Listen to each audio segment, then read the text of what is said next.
Assalamualaikum warahmatullahi wabarakatuh. Alhamdulillahi rabbil alamin. Allahumma salli ala Sayyidina Muhammad.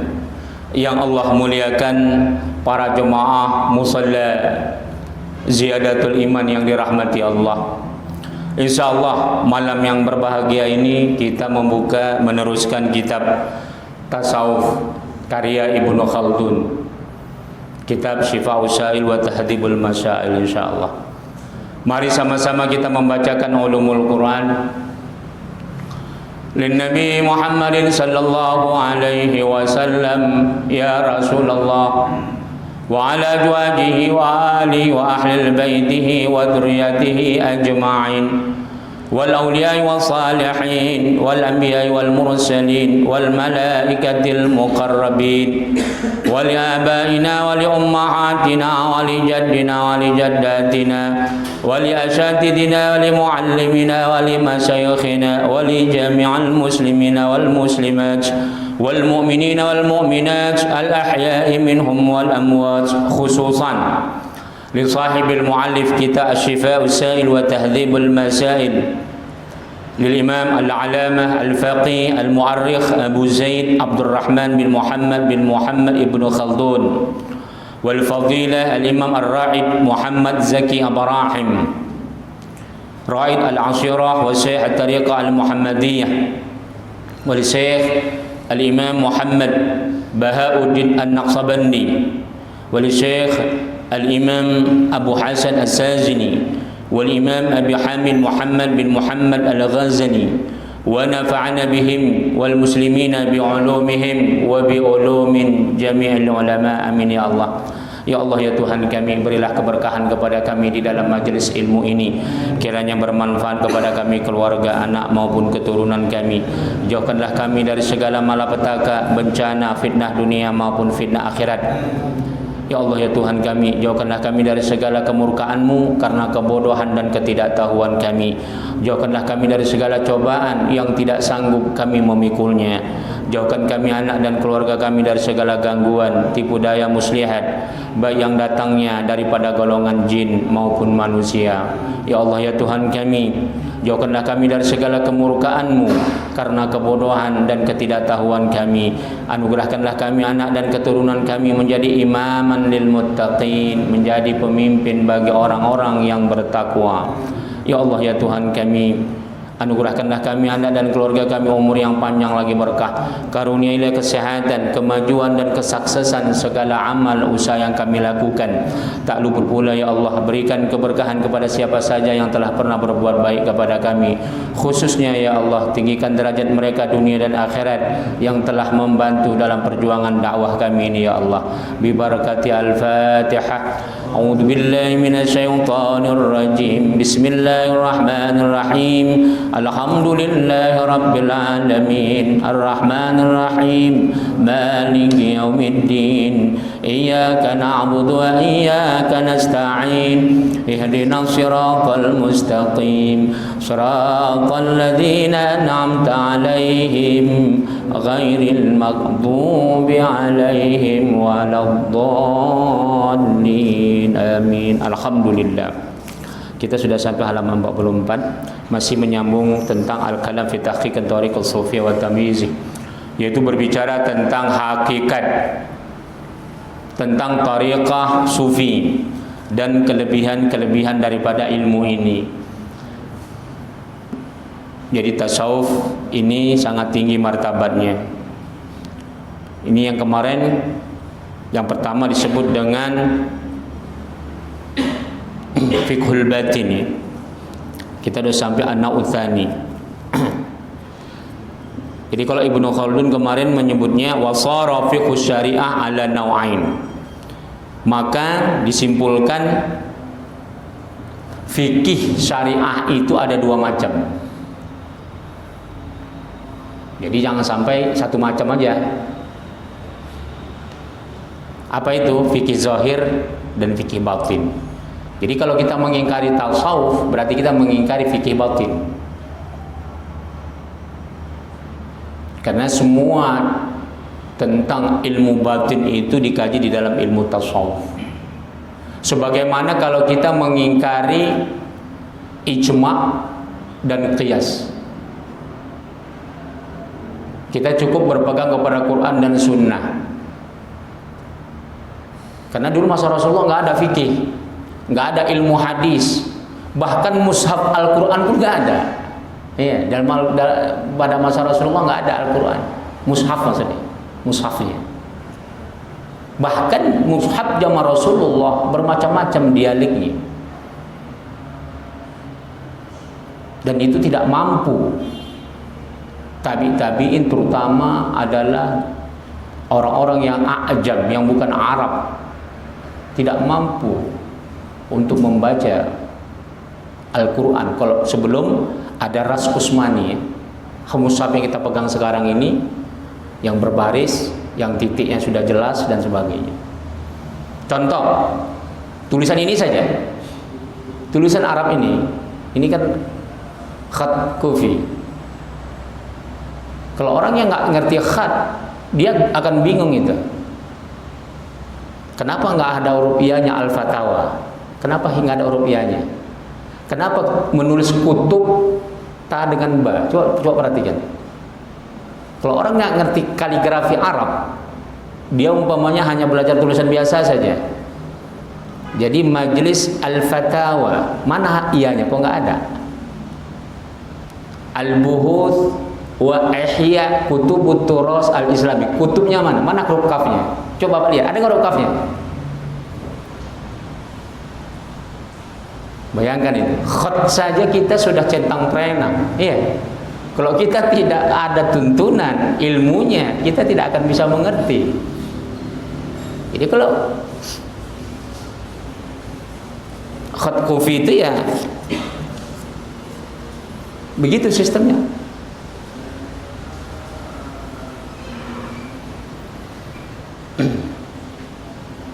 Ilmu hadis, ilmu faraid belum tersusun. Ya. Seluruh ilmu keislaman zaman Rasulullah belum ada. Nah, jadi kalau ilmu tasawuf itu masyhurnya sebagaimana ilmu fikih juga masyhurnya kan pada abad ke-1. Kurang mendekati abad ke-1. Kita katakanlah Imam Hanafi. Itu kan dia jumpa tabi'in yang tertua, ya, mazhab paling tua. Jadi mazhab Islam yang tertua itu adalah Ahlussunnah wal Jamaah. Ada orang mengklaim Syiah kan sudah ada sejak zaman Rasul katanya. Nah, di sini karena nggak membaca sejarah. Kalau kelompoknya iya, kalau kelompok Syiahnya iya, itu sudah ada sejak masa Rasulullah, sejak masa meninggalnya Rasulullah, orang-orang yang fanatik kepada Imam Ali. Tapi ketika mereka membentuk sebuah marja rujukan, jadi Ahlussunnah dari zaman Rasulullah sudah ada. Ahlussunnah wal Jamaah kita ini sudah ada sejak zaman Rasulullah. Tapi terbentuknya fikih Ahlussunnah jauh lebih tua daripada Syiah. Imam Al-Kulaini, salah satu marja tertinggi terbesar Syiah, itu baru satu angkatan dengan Imam Tobari. 150 sekian, 100-an lebih. 200-an, hampir 200-an ya, 200 Hijriah. Masih jauh di atas 4 mazhab. Maaf, tadi Imam Kulaini itu ya di atas sekitar 200-an ya. Masih jauh, 4 mazhab Ahlussunnah saja masih lebih tinggi. Apa namanya? Kumpulan-kumpulan marja'nya, kumpulan-kumpulan fatwanya, kumpulan-kumpulan manhaj istinbatul ahkam yang sudah terbentuk, yang sudah tersusun dengan rapi. Jadi banyak penyimpangan-penyimpangan informasi itu seolah-olah Syiah itu lebih tua. Tidak. Nah, itulah dia. Kemudian kelemahan Syiah di mana? Fanatisme, fanatik kepada alirannya. Mereka ribuan hadis-hadis sahih mereka buang. Dan mereka nggak mau menerima sanad hadis kalau bukan daripada ahlul bait yang mereka yakini, yang 12 itu. Nah, itu ya. Jadi Ahlussunnah wal Jamaah ini luar biasa marja daripada mendalami tentang sumber-sumber hukum Islam. Kita kembali kepada fikih syariah. Tadi itu syariah ya. Kalau kita berbicara tentang syariah,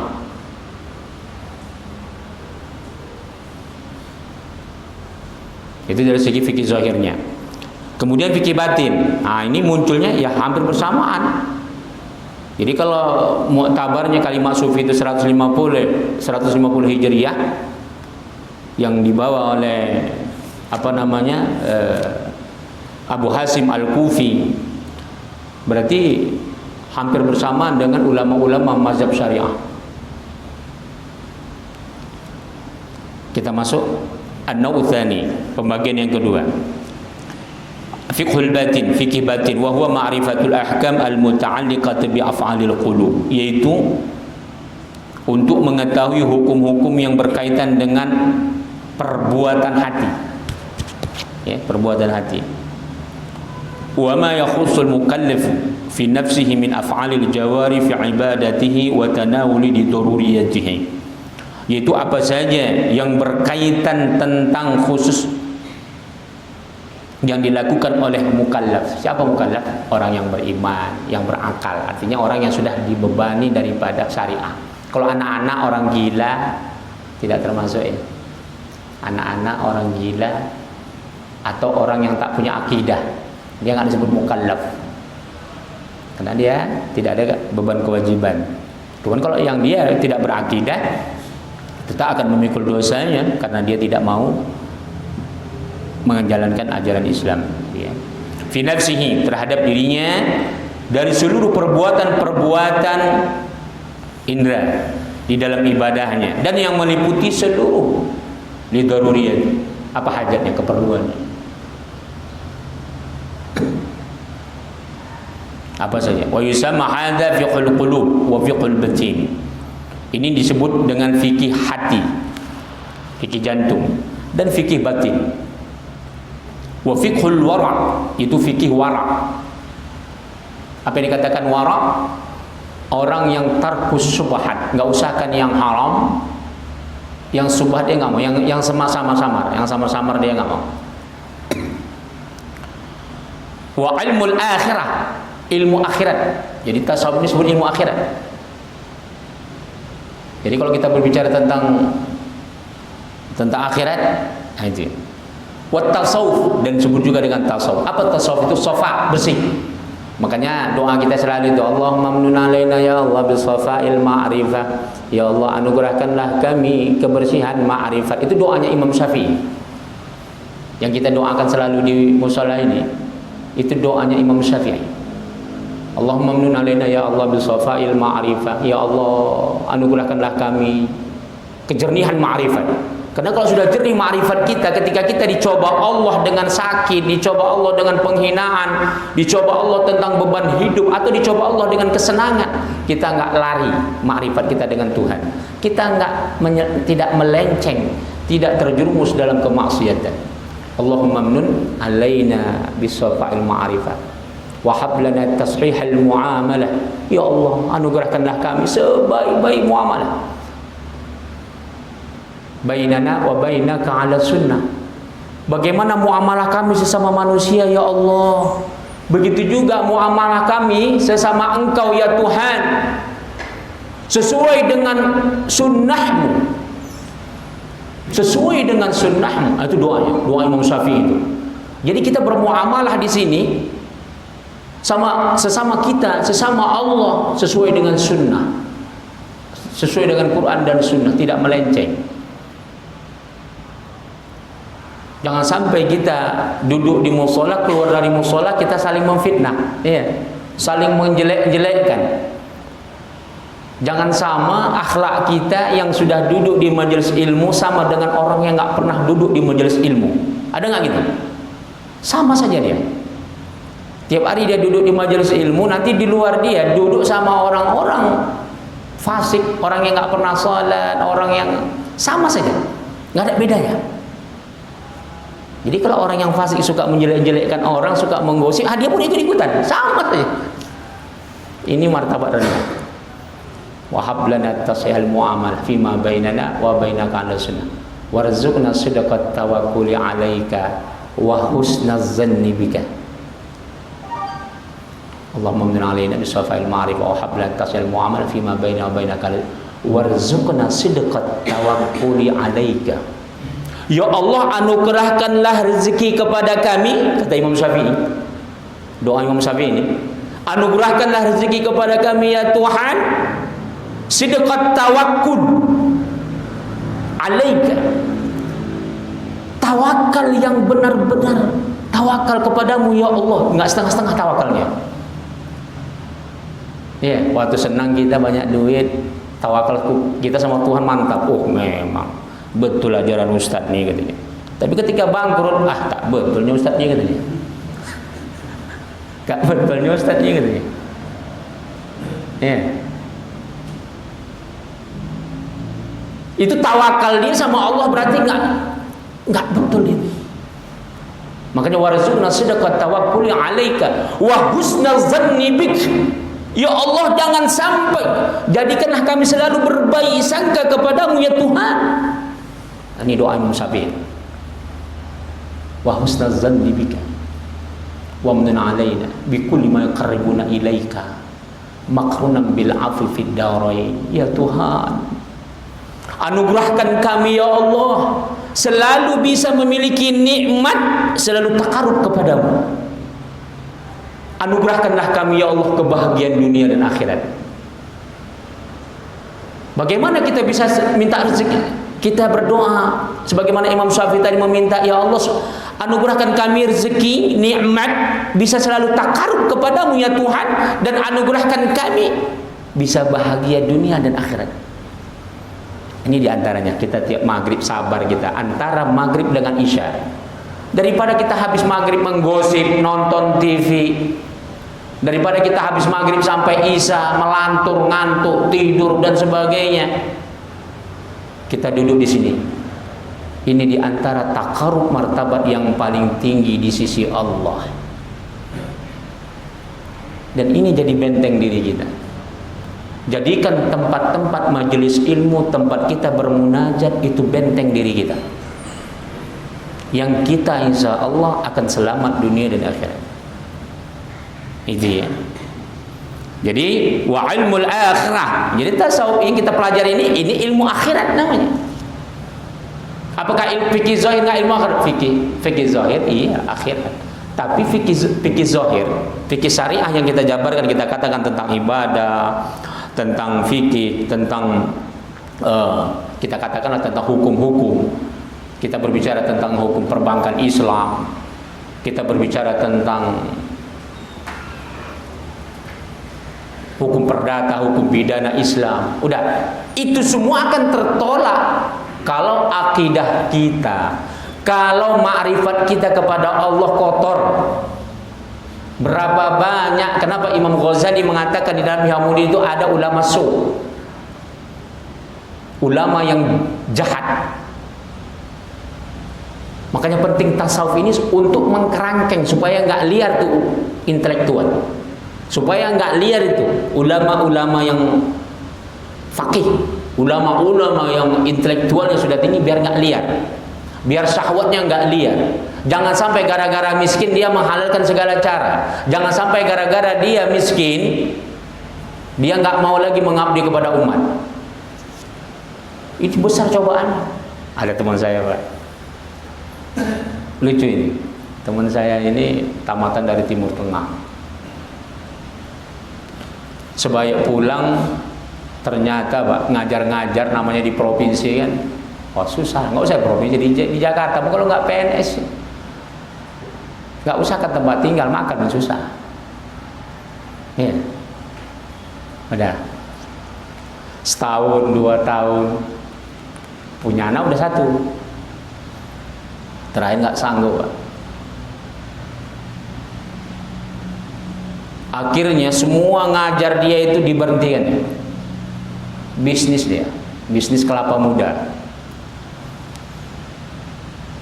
Ngambil dari kampung bawa ke kota. Jadi jemaahnya kehilangan lah.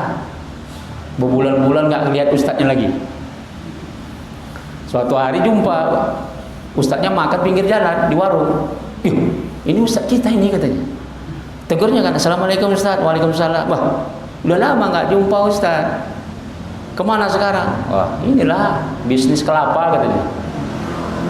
Kenapa tak ngajar lagi ustadz? Aduh katanya, ngajar saya nggak usahakan untuk makan anak saya katanya. Merokok saya minta cukup kan.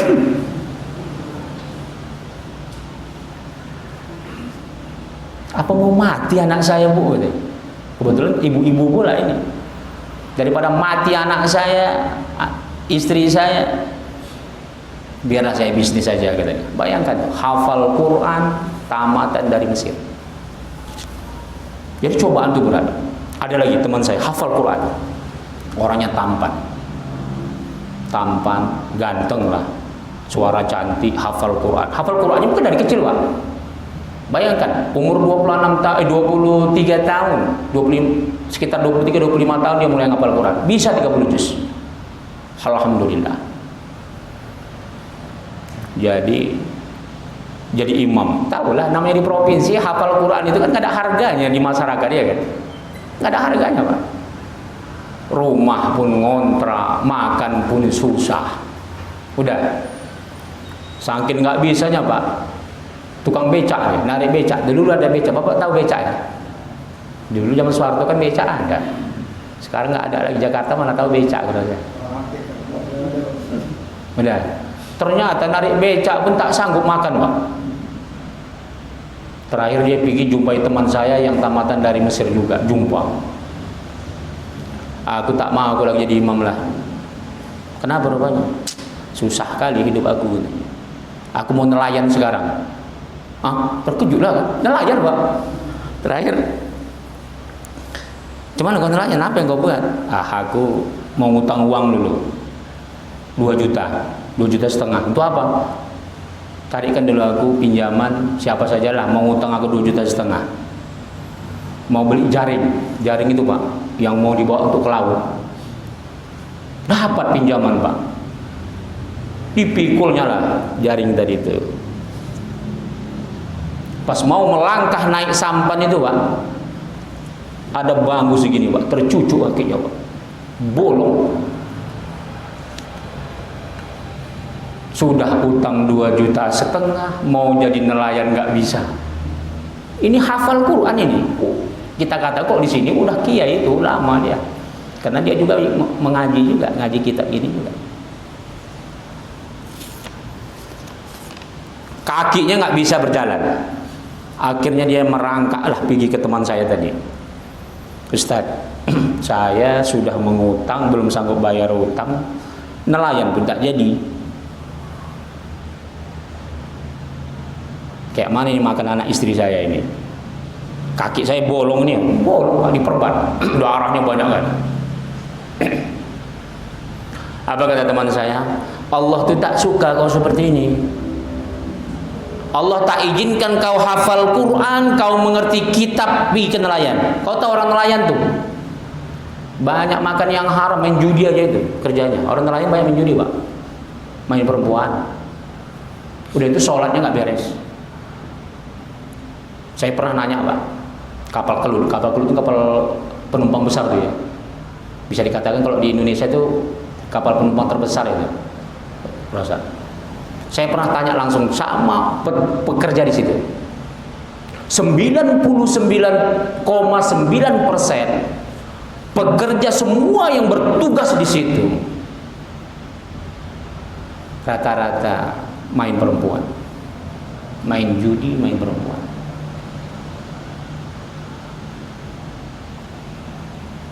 Akhirnya apa? Kita kembali teman saya tadi ini. Pergilah dia. Akhirnya dia sabar, dinasihatin tadi, mau udahlah, tawakal lah. Tawakal. Ya udah, akhirnya alhamdulillah sekarang lumayan lah. Bisalah dia bertahan hidup. Itulah dia. Jadi kalau orang yang nggak sanggup cobaan, memang dia akan mengalami hal seperti itu. Dan itu sangat ini ya. Apalagi perjuangan ulama kita itu banyak. Ada yang mati dibunuh dan sebagainya. Jadi memang menjalankan agama ini tidak semudah yang kita bayangkan. Kita harus sabar. Kalau kita nggak sabar, makanya doa Imam Syafi'i tadi itu supaya kita jangan berburuk sangka. Apapun cobaan kita. Jadi cobaan yang paling berat di dunia ini adalah para rasul. Nomor pertama yang paling berat di antara para rasul itu adalah ulul azmi. Nabi Musa, Nabi Nuh, Nabi Isa, Nabi Muhammad, Nabi Ibrahim. Di antara ulul azmi yang paling berat Rasulullah sallallahu alaihi wasallam.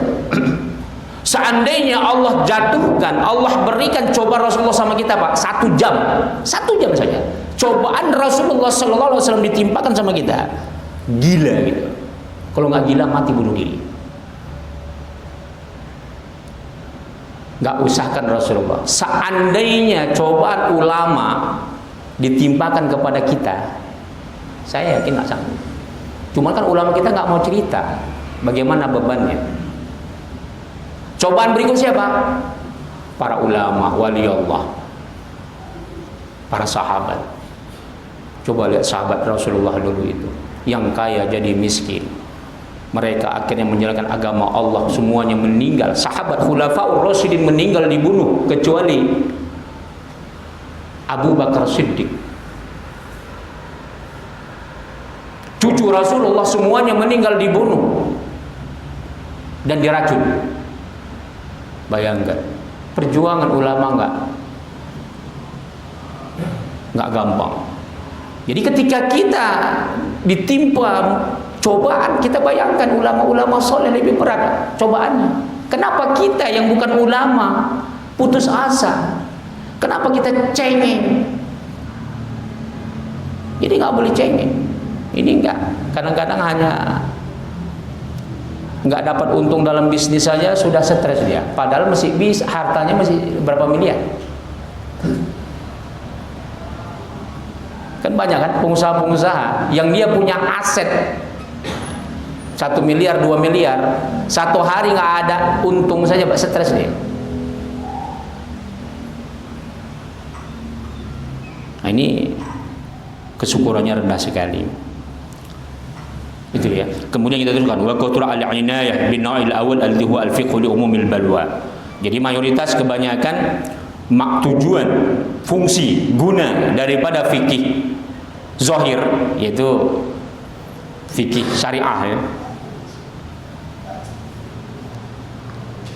Disebut sini bin naw'il awal alladhi huwa fiqhul umumil balwa, yaitu fikih untuk menghadapi bagaimana problematika kehidupan yang yang betul-betul crowded, lingkaran setan. Jadi itu pentingnya kita punya ilmu fikih. Jadi kalau kita nggak punya ilmu fikih, ketika kita mendapatkan perkara-perkara umumul balwa, tahu Pak umumul balwa? Bala itu udah terlalu banyak, apa itu? Fitnah itu. Terlalu banyak. Semua sisi, kita katakanlah zaman Orde Baru dulu lah ya. Segala hal kita semuanya tertindas. Semuanya ngurus surat ini bayar, itu bayar. Siapa yang kuat dialah dari raja. Jadi kita sesoleh-soleh apapun dulu terpaksa kita harus menyogok. Kalau enggak keluar. Bayangkan Pak, saya mau ke Timur Tengah, ijazah itu harus distempel oleh Kementerian Agama Pak. Nggak keluar Pak, dari pagi nunggu sampai habis zuhur, sampai habis asar.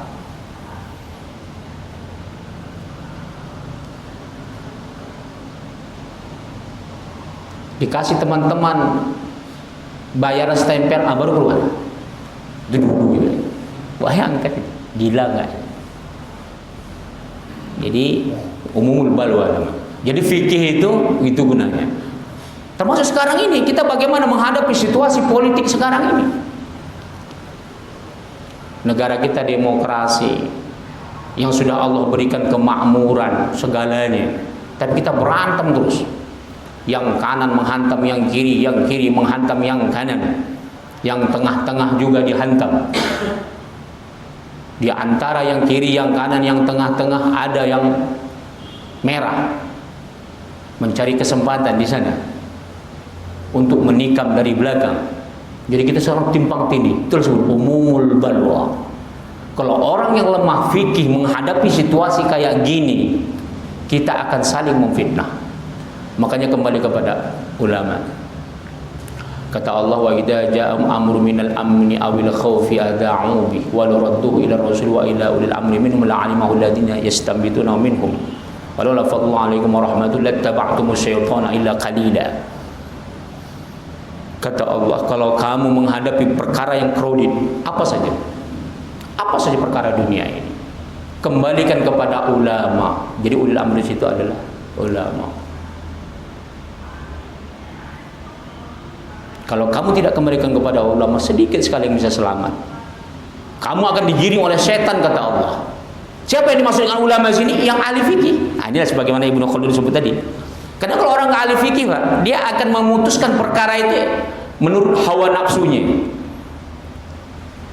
Jadi bukan ukurannya hafal Quran, bukan ukurannya banyak ribuan hadis dia hafal, bukan berarti dia pakai jubahnya paling cantik, bukan berarti dia tamatan dari Timur Tengah, titelnya doktor, bukan. Hati-hati itu. Makanya saya ditanya, kita buka madrasah di Rosa Khossoh di sini, mata pelajarannya Nahwu Shorof, bahasa Inggris insya Allah, tulisannya Arab Jawi atau Arab Melayu dengan Arab Tulen. Saya ditanya, apakah semuanya anak-anak yang mau masuk itu harus jadi kiai? Tidak mesti. Mau dia nanti sudah besar jadi pilot, mau nanti sudah besar dia jadi engineering, jadi dokter, jadi apa saja. Ketika dia sudah kita didik dari awal dasar-dasar turos, dia akan tahu siapa yang dikatakan ulama. Jangan sampai ada orang ngaku ulama, tasrif itu tak paham dia, kan? Fa'ala fa'alul fa'ala fa'alal fa'alata fa'alna fa'alta fa'altum ma fa'altum fa'alti fa'altum ma fa'altunna fa'altu fa'alna wa huma. Itu kan dasar sekali. Jangan sampai nanti ketika dia sudah umur 20 tahun, 30 tahun anak kita, ada orang ngaku kiai. Dia sudah belajar di sini. Ini tahu dia bukan kiai. Ini hanya jago sorban saja. Ini hanya jago hafal Quran saja. Tahu dia. Ya. Jadi bukan mesti jadi kiai. Sekarang ini kenapa kita semua menganggap semuanya kiai yang pakai serban? Semua sekarang gampang kali kita menilai orang ulama.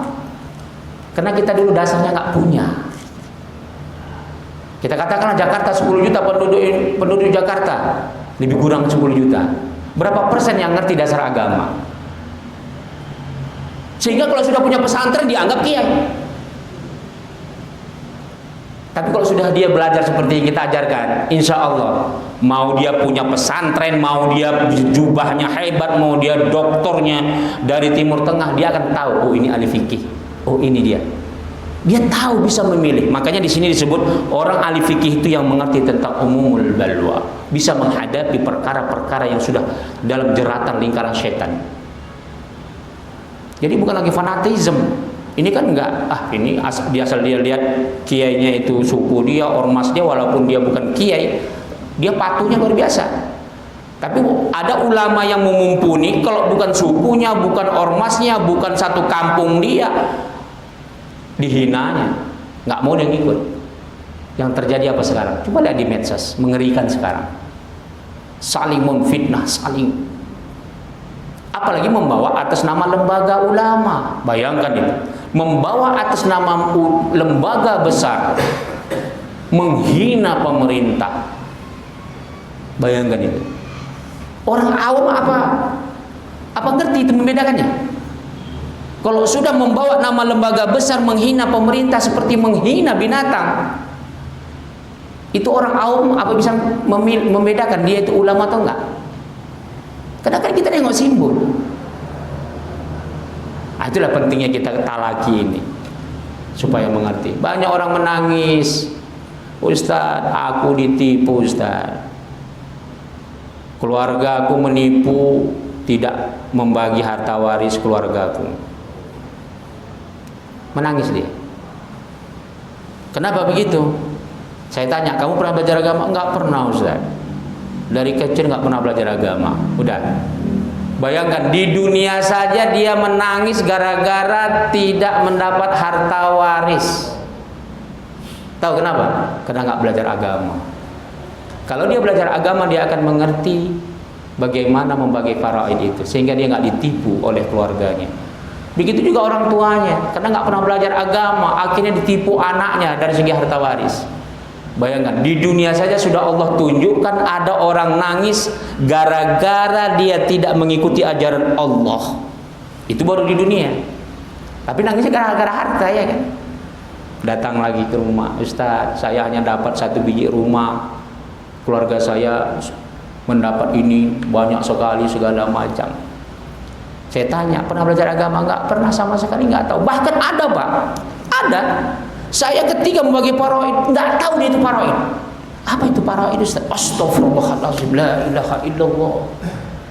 Faraid, kalimat faraid pun tak didengarnya selama seumur hidupnya. Umurnya sudah hampir 60 tahun. Apa itu faraid, Ustaz? La ilaha illallah. Untung enggak tanyanya, apa itu sholat, Ustaz? Kalau itu lari saya langsung. Kalau dibilang, kalau dia nggak tahu itu sholat, apa itu sholat, saya tinggalkan dia langsung. La ilaha illallah. Itu dia, ya. Silakan kalau ada pertanyaan. Kalau nggak kita teruskan. Fadal.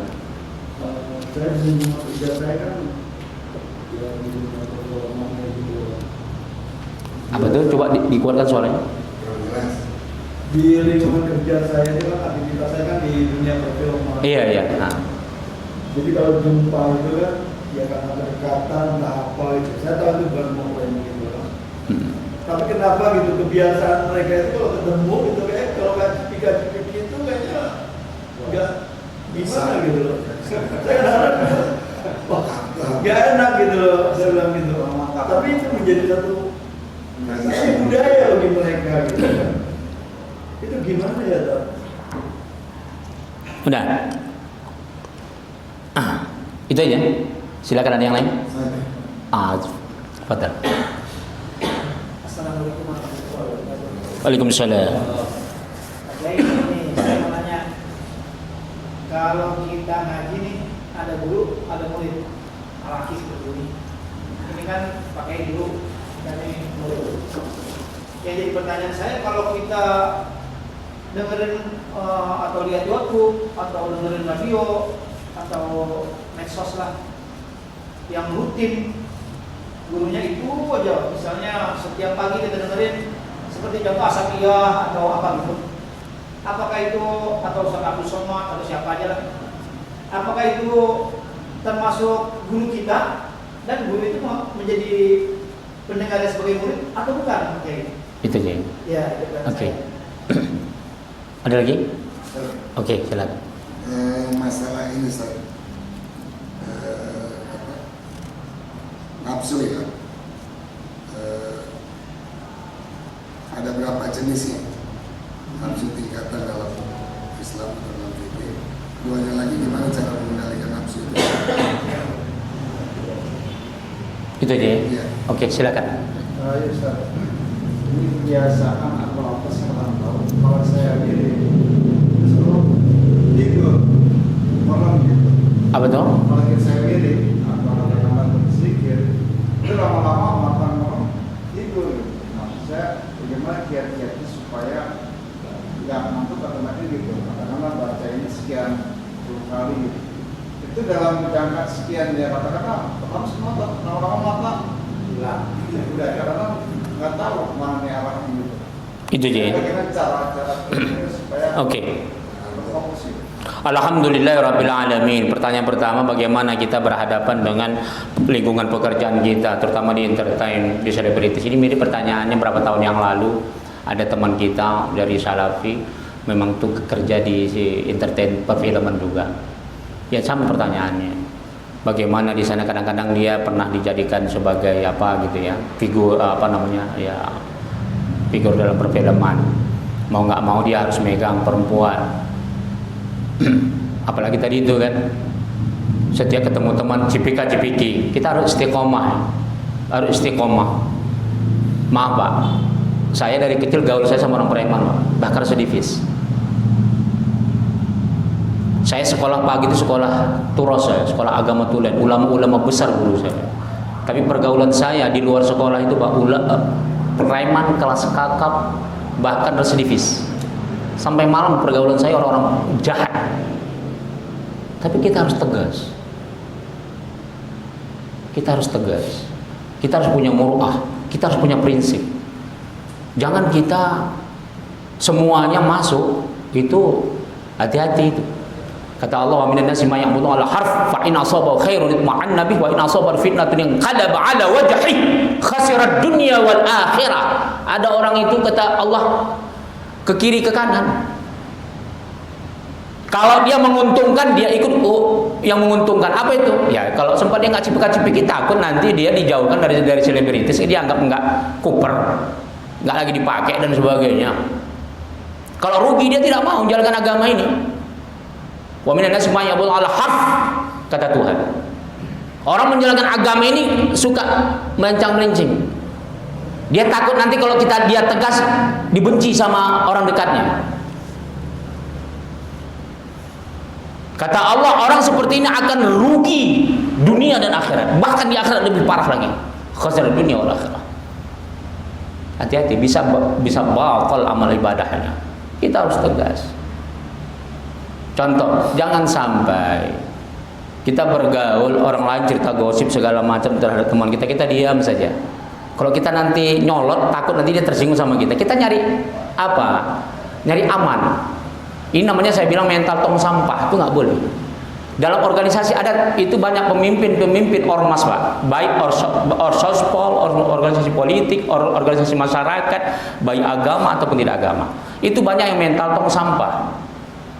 Semua aib itu dia tampung, dia nggak peduli. Yang penting dia jangan dibenci orang. Bahkan gurunya dijelek-jelekin di depan dia diam.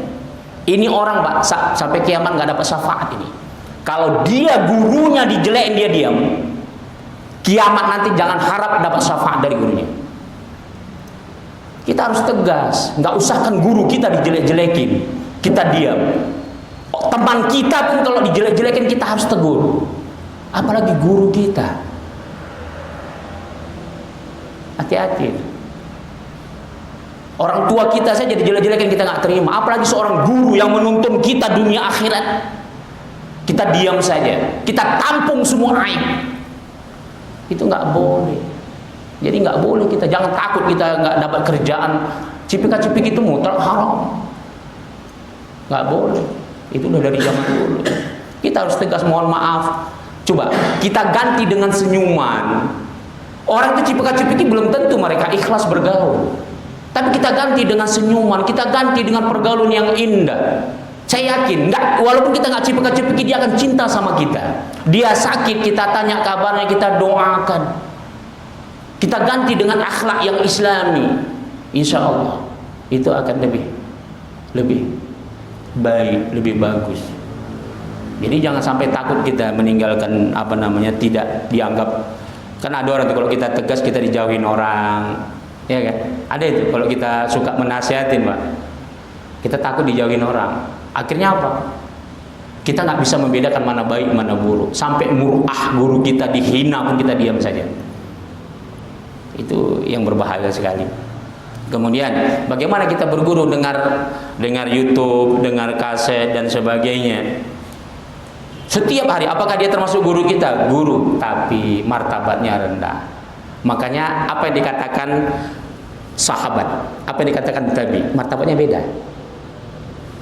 Apakah sama sahabat dengan tidak sahabat? Yang dikatakan sahabat di dalam ilmu hadis itu man laqiyan nabi sallallahu alaihi wasallam wa mata 'alal iman. Barang siapa yang jumpa kepada Rasulullah.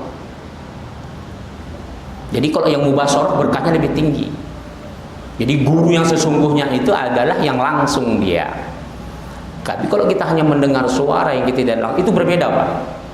Tatapan pandangan guru dengan murid yang langsung yang dia bisa merasakan, walaupun umpamanya 1000 orang, dia nggak nampak.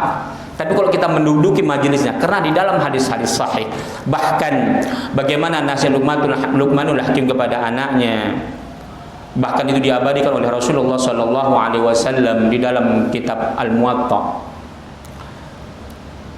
Kama qala Rasulullah Sallallahu Alaihi Wasallam, zahim rukbatul ulama. Kamu harus berdesak-desakan dengan lututnya ulama. Jadi bukan mendengar saja, harus berdesak-desakan. Kamu harus bersempit-sempitan dengan ulama.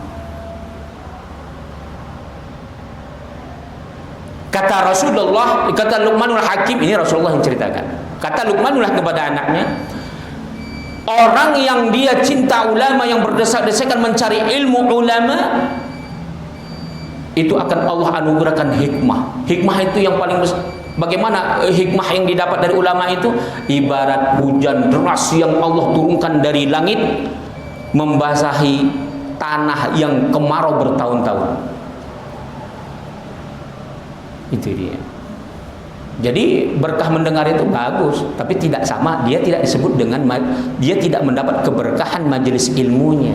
Sebagaimana di dalam hadis sahih, orang yang duduk di majelis ilmu, malaikat membentangkan sayapnya dan dia mendoakan, kata Rasulullah, Allahumma fir lahu warhamhu.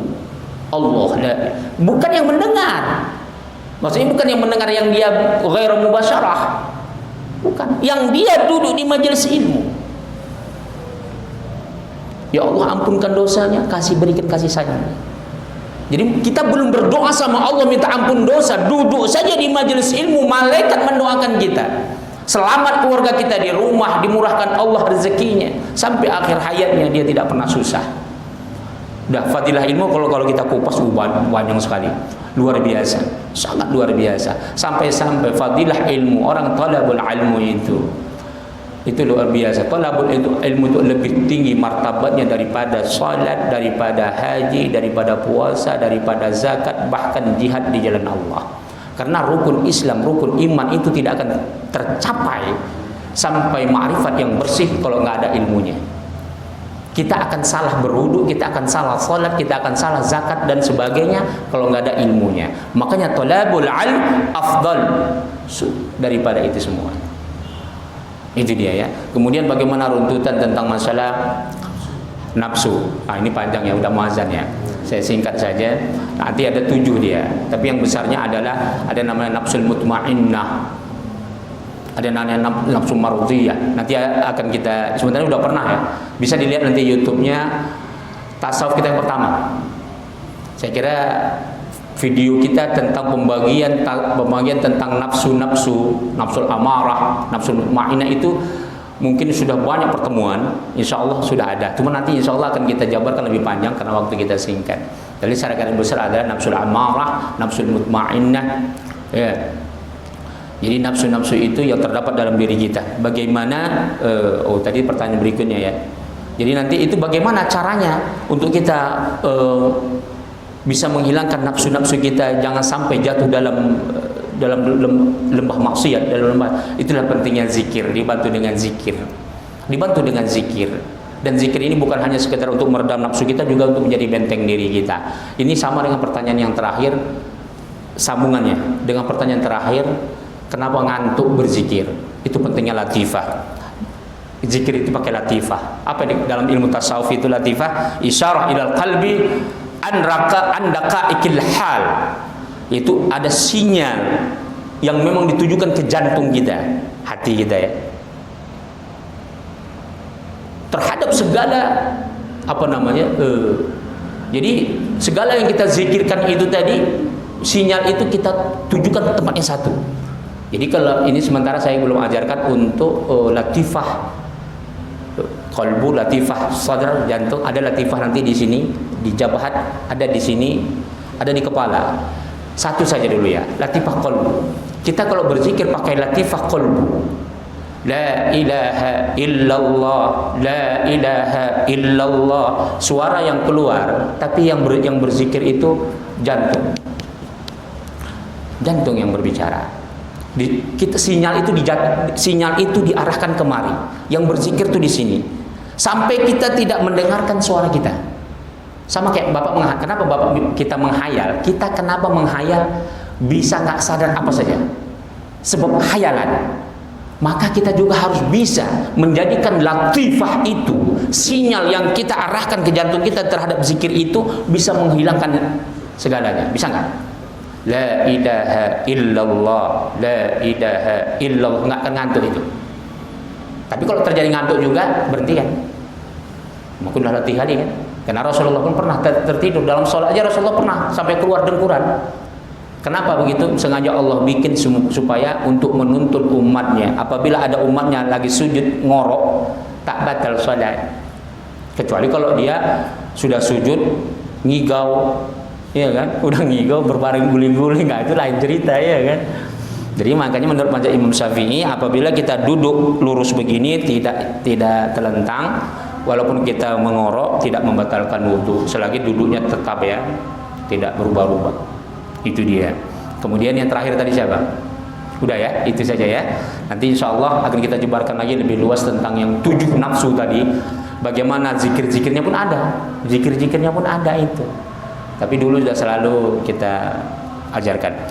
Bibarakati al-Fatihah. A'udzu billahi minasyaitonir rajim. Bismillahirrahmanirrahim. Alhamdulillahi rabbil alamin arrahmanir rahim maliki yaumiddin. Iyyaka na'budu wa iyyaka nasta'in ihdinas siratal mustaqim.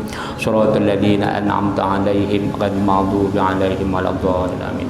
A'udzu minasyaitonir rajim. Bismillahirrahmanirrahim. Allahumma ij'al hadzal majlis barakatan wa mubarakah wa ba'id 'alaina fitnatan minad dunya wal akhirah. Walhamdulillahi rabbil alamin. Assalamualaikum warahmatullahi wabarakatuh.